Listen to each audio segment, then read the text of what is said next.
Hello friends, welcome to our channel. நம்ம சேனல்ல CSE NET IIT JAM GATE எல்லாருக்குமே online மோட்ல நிறைய வீடியோஸ் நம்மளுடைய சேனல்லே நிறைய ஃப்ரீயா கண்டென்ட்ஸ் நிறைய கொடுத்திருக்கேன்.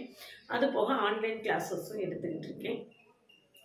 இன்னைக்கு நீங்க IIT JAM CSE NET இதெல்லாம் செல்ஃபா ப்ரிப்பேர் பண்ணிட்டு இருந்தீங்கன்னா செல்ஃப் ப்ரிப்பரேஷன் பண்றவங்களுக்கான சில டிப்ஸ் தான் நான் இங்க கொடுக்க போறேன். இன்னைக்கு தேதி 22 நம்மளுக்கு பிப்ரவரி 2ஆம் தேதி IIT JAM எக்ஸாம் இல்லையா? IIT JAM எக்ஸாம் பிப்ரவரி 2ஆம் தேதி இன்னும் எக்ஸாக்டா 10 days மட்டும் தான் டைம் இருக்கு. இந்த 10 daysல என்னென்ன மாதிரி ப்ரிப்பேர் பண்ணா நம்ம கொஞ்சம் கூட நல்ல ஸ்கோர் வாங்க முடியும்? ஃபர்ஸ்ட் பாயிண்ட், எக்காரணத்தை கொண்டு புதுசா எதுவுமே படிக்காதீங்க. ஒண்ணுமே படிக்கல இனிமே தான் புதுசா படிக்கணும் அப்படின்னா நான் என்னுடைய பதில் நோ கமெண்ட்ஸ் அப்படிங்கிறது தான். புதுசா படிக்கிறதுக்கு இந்த கடைசி 10 நாள்ல எதையுமே புதுசா படிக்க கூடாது. ஏற்கனவே நம்ம என்னெல்லாம் படிச்சிருக்கோமோ அதை ஃபுல்லா ரிவிஷன் பண்ணணும். ரிப்பீட்டடா திரும்ப திரும்ப பார்க்கணும். நிறைய பிராக்டிஸ் பண்ணணும். அதுதான் நம்ம இந்த 10 நாள்ல செய்ய வேண்டிய முக்கியமான விஷயம். ஃபர்ஸ்ட் பாயிண்ட், புதுசா எதுவுமே படிக்க கூடாது. ரெண்டாவது பாயிண்ட், பழசு படிச்சதை ஃபுல்லா திரும்ப திரும்ப திரும்ப படிக்கணும். எத்தனை நாள் படிக்க முடியும்?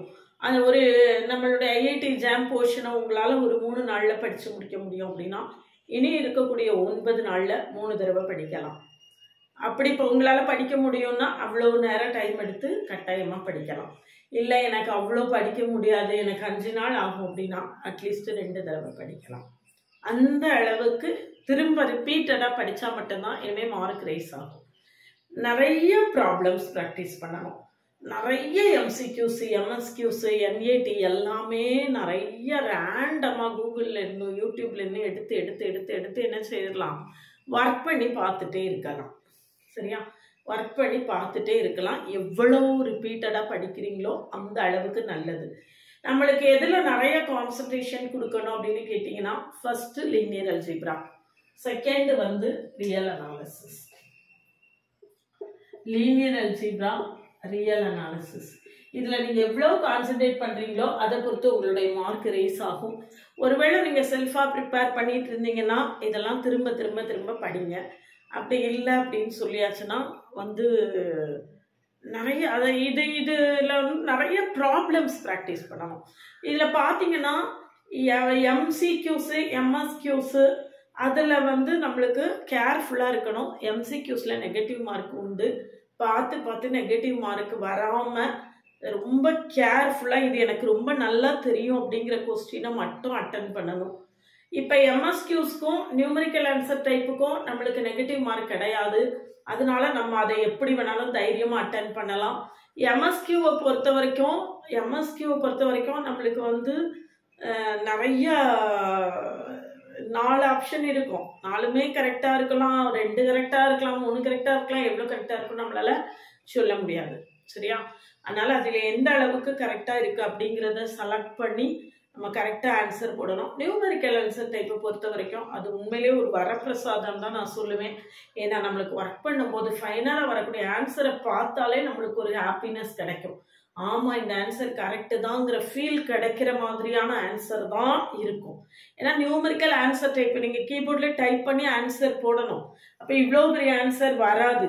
4, 5, 2, 3 ஒரு நியூமரிக்கல் வேல்யூவாக தான் நம்மளுக்கு ஆன்சர் வரும். அப்படி உங்களுக்கு கரெக்டாக எக்ஸாக்டாக கிடைச்சிருச்சுன்னா உங்களுக்கே அந்த ஆன்சரை பார்த்தா ஒரு நல்ல ஒரு கான்ஃபிடென்ஸ் கிடைக்கும். அதனால அந்த மாதிரி நியூமரிக்கல் ஆன்சர் டைப்பை கேர்ஃபுல்லாக அட்டன் பண்ணுங்க. அதனால ரொம்ப முக்கியமான விஷயம், MCQs அட்டன் பண்ணும்போது டைமை வேஸ்ட் பண்ணக்கூடாது. ஆன்சர் நெகட்டிவ் வருமோ ரைட்டா தப்பான்னு டவுட் வருதுன்னா ஸ்கிப் பண்ணிட்டு அடுத்து போய்கிட்டே இருக்கணும். ஒரு கொஸ்டினுக்கு இருந்து நிறைய நேரத்தை என்ன செய்திடக்கூடாது, வீணாக்கிடக்கூடாது. குறைவான டக்குன்னு போட்டு பார்க்கணும். ஆன்சர் வரல அல்லது நெகட்டிவ் வந்துடும் தோணுதுன்னா விட்டுட்டு போயிடணும். இல்லை கான்ஃபிடென்ட்டாக நம்மளுக்கு தெரியுது அப்படின்னா அட்டன் பண்ணலாம். நிச்சயமா தெரியுது அப்படின்னு சொல்லியாச்சுன்னா அட்டன் பண்ணிக்கலாம். ஏன்னா நம்மளுக்கு இதுதான் கொஸ்டின் நம்ம சிஸ்டத்தில் தான் அட்டன் பண்ண போகிறோம். வேணும்னா மாற்றிக்கலாம். நம்மளுக்கு பென் அண்ட் பேப்பர்னா மாற்றுறதுக்கு வழி கிடையாது. இது CBTங்கிறதுனால நம்மளுக்கு கடைசியில் சேஞ்ச் பண்ணணும்னா பண்ணுறதுக்கு வாய்ப்பு இருக்கும். அதனால் ரொம்ப முக்கியமான விஷயம், நெகட்டிவ் மார்க் வந்துடும் அப்படின்னு தோணுனா அதை அட்டன் பண்ணாதீங்க. சரியா? அதுக்கப்புறம் எம்எஸ்கியூஸ்லாம் வந்து கேர்ஃபுல்லாக போடுங்க. திரும்ப ஒரு தடவை செக் பண்ணுங்கள். நியூமரிக்கல் ஆன்சர் டைப் அப்படின்னா அந்த மாதிரி திரும்ப ஒரு தடவை செக் பண்ணிக்கோங்க. ஃபைனலாக ஒரு செக் பண்ணிக்கோங்க. எவ்வளவு எம்சிக்யூஸ் எம்எஸ்கியூஸ் எல்லாம் ப்ராக்டிஸ் பண்ணணுமோ அதே அளவுக்கு தியரி பார்ட்டையும் படிக்கணும். நிறைய தியரி பார்ட்லேருந்து டிக் த கரெக்ட் ஆன்சர் பார்த்த உடனே டிக் பண்ணுற மாதிரியான ஆன்சர்ஸும் இருக்கும். அப்படி இல்லாட்டாலும் இந்த தியரி பார்ட்டில் உள்ள கொஸ்டின் அந்த ரிசல்ட்ஸை வச்சு நம்ம என்ன செய்யலாம், நம்ம ஒர்க் பண்ணி ஆன்சர் போடலாம் அப்படிங்கிற மாதிரி கொஸ்டின்ஸும் என்ன செய்யும் இருக்கும். அதனால கட்டாயமாக என்ன செய்யணும் அப்படின்னு கேட்டிங்கன்னா, தியரி பார்ட்டையும் படிக்கணும். ரொம்ப ரொம்ப ப்ரையாரிட்டி கொடுத்து படிக்க வேண்டியது லீனியர் அல்ஜிப்ரா, ரியல் அனாலிசிஸ். இதுக்கு அடுத்தது சொல்கிறதா இருந்தால் ODE சொல்லலாம், ஆர்டினரி டிஃபரன்ஷியல் ஈக்குவேஷன்ஸ். லீனியர் அல்ஜிப்ராவை பொறுத்த வரைக்கும் மேட்ரிசஸ் அண்ட் இட்ஸ் ப்ராப்பர்ட்டிஸ் அதுலேருந்து நிறைய கொஸ்டின்ஸ் வரும்.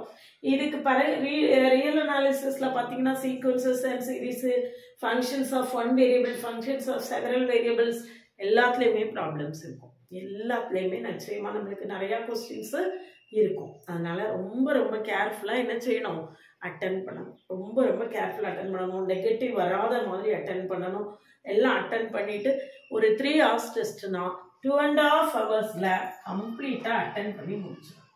2.5 hours அட்டன் பண்ணி முடிச்சிடணும். முடிச்சுட்டு ஒரு 1/2 hour என்ன செய்யணும், ரிவிஷன் பண்ணணும். இதுக்கு அடுத்து இன்னும் February 2ஆம் தேதி எக்ஸாம் பார்த்தீங்கன்னா, இந்த மந்த் எண்டில் அல்லது February 1ஆம் தேதி எக்ஸாமை எப்படி அட்டன் பண்ணணும் அப்படிங்கிற வீடியோவை நான் கொடுக்குறேன். என்னென்ன கொஸ்டின்ஸுக்கு எந்த பார்ட் ஏக்கு எவ்வளோ டைம் எடுக்கணும், பார்ட் பிக்கு எவ்வளோ டைம் எடுக்கணும் அப்படிங்கிறதையும் அடுத்து வரக்கூடிய வீடியோவில் சொல்லுவேன். அதனால் தொடர்ந்து நம்ம சேனலை பாருங்கள். சிபிடியை எப்படி அட்டன் பண்ணணும், நெகட்டிவ் நம்ம கொஸ்டின் ஆன்சரை வந்து எப்படி சேஞ்ச் பண்ணணும் எல்லாத்தையுமே நான் அடுத்தடுத்து வரக்கூடிய வீடியோவில் அடுத்த வீடியோவில் சொல்லுவேன். சரியா? ஏன்னா இன்னும் 10 நாள் இருக்குது. இப்போ சொன்னால் மறந்துடுவீங்க இல்லையா? அதனால் எக்ஸாமுக்கு முந்தின நாள் அதை சொல்கிறேன். அதனால் அதை பாருங்கள். பார்த்துட்டு அப்படி எக்ஸாம் போனீங்கன்னா எக்ஸாமுக்கு என்னென்ன கொண்டு போகணும் எல்லா இன்ஸ்ட்ரக்ஷனுமே நான் எக்ஸாமுக்கு 2 நாள் 3 நாள் சொல்லுவேன். அதனால் கண்டிப்பாக பாருங்கள் நம்ம சேனலை. நம்மளுடைய IIT JAM எக்ஸாம் கோச்சிங்கில் ஆன்லைன் கோச்சிங்கில் ஜாயின் பண்ணவில்லைங்க இருந்தால் காண்டாக்ட் பண்ணுங்கள். கிளாஸஸ் எப்படி இருக்குன்னு கமெண்ட்லேயும் டிஸ்கிரிப்ஷன் லிங்க் கொடுத்துருக்கேன். போய் பார்த்துட்டு கிளாஸஸை கம்ஃபர்டபுளாக ஃபீல் பண்ணிங்கன்னா காண்டாக்ட் பண்ணுங்கள். டீட்டெயில்டு லெக்சர்ஸ் இருக்கும். ஒரு 10 years ப்ரீவியஸ் இயர் கொஸ்டினை கம்ப்ளீட்டாக சால்வ் பண்ணி கொடுப்பேன். 40 டெஸ்ட் வைப்பேன். டெஸ்ட் எல்லாத்துக்குமே டீட்டெயில்டு ஆன்சர்ஸ் கொடுப்பேன். இன்றைக்கி வந்து மேத்தமெட்டிக்ஸ் படிக்கிறதே ரொம்ப ஒரு ஸ்ட்ரென்த்து குறைஞ்சி போன நேரத்தில் நம்ம இந்த மாதிரியான ஹையர் ஸ்டடீஸை பெரிய இன்ஸ்டிடியூஷனில் சென்ட்ரல் கவர்மெண்ட் அண்டர்டேக்கிங் இன்ஸ்டிடியூஷனில் பண்ணும்போது நம்மளுடைய ஃப்யூச்சர் செட்டில்மெண்ட் நல்லாயிருக்கும். அந்த மாதிரி இப்போது லாஸ்ட் டைம் என்கிட்ட படித்த IIT JAM படித்து என்னென்ன மாதிரி சக்ஸஸ் ரீச் பண்ணியிருக்காங்க அப்படிங்கிற சக்ஸஸ் ஸ்டோரியை நான் கீழே கொடுத்துருக்கேன். அதையும் போய் பாருங்கள். எல்லாத்த விட ரொம்ப ரொம்ப முக்கியமான விஷயம், நான் செல்ஃப் ப்ரிப்ரேஷன் பண்ணுறவங்களுக்கு நம்மளுடைய சேனல் ரொம்பவே சப்போர்ட்டிவாக இருக்கும். IIT JAM அப்படின்னு தனியாக பிளேலிஸ்ட் இருக்குது. பிளேலிஸ்ட்டில் போய் பார்த்தீங்க அப்படின்னு சொல்லியாச்சுன்னா அதில் நீங்கள் செல்ஃப் ப்ரிப்ரேஷன் பண்ணுறதுக்கு நிறையா ப்ராப்ளம்ஸ் ஒர்க் அவுட் பண்ணி பார்க்கலாம். கான்செப்ட்ஸ் இருக்குது. ரியல் அனாலிசிஸ்னு தனியாக பிளேலிஸ்ட் இருக்குது. அல்ஜிப்ரான்னு தனியாக பிளேலிஸ்ட் இருக்குது. லீனியர் அல்ஜிப்ரா பிளேலிஸ்ட் இருக்குது. அதில் போய் பிளேலிஸ்ட்டில் போய் நீங்கள் கடைசி நேர ப்ரிப்ரேஷனுக்கு நம்ம சேனலை நீங்கள் ரொம்பவே யூஸ் பண்ணிக்கலாம். எல்லாமே லிங்க்கு கமெண்ட்லேயும் டிஸ்கிரிப்ஷன்லையும் இருக்குது. யூஸ் பண்ணிக்கோங்க. கிளாஸில் ஜாயின் பண்ணவில்லைங்க இருந்தாலும் காண்டாக்ட் பண்ணுங்கள். கிளாஸஸ் எப்படின்னு கமெண்ட்லேயும் டிஸ்கிரிப்ஷன் லிங்க் இருக்குது. போய் பார்த்துட்டு ஜாயின் பண்ணிக்கோங்க. என்னுடைய OVM ஆப்பை டவுன்லோட் பண்ணிக்கோங்க. அதில் previous year question prescribed book எல்லாமே கொடுத்துருக்கேன். நீங்கள் எல்லாமே என்ன செய்துக்கலாம், ஃப்ரீயாகவே டவுன்லோட் பண்ணிக்கலாம். என்னுடைய வாட்ஸ்அப் சேனல், இன்ஸ்டா அக்கௌண்ட் எல்லாத்தையும் ஃபாலோ பண்ணுங்கள். என்னுடைய டெலகிராம் குரூப்பில் ஆட் ஆகிக்கோங்க. அதில் வந்து நிறையா ஷார்ட்கட்ஸ் எல்லாம் சொல்லியிருப்பேன். என்னுடைய சேனலில் உள்ளே போய் பார்த்தீங்கன்னா ஒவ்வொரு ஷார்ட்ஸ்லேயும் ஒவ்வொரு ஷார்ட்கட் இருக்கும்.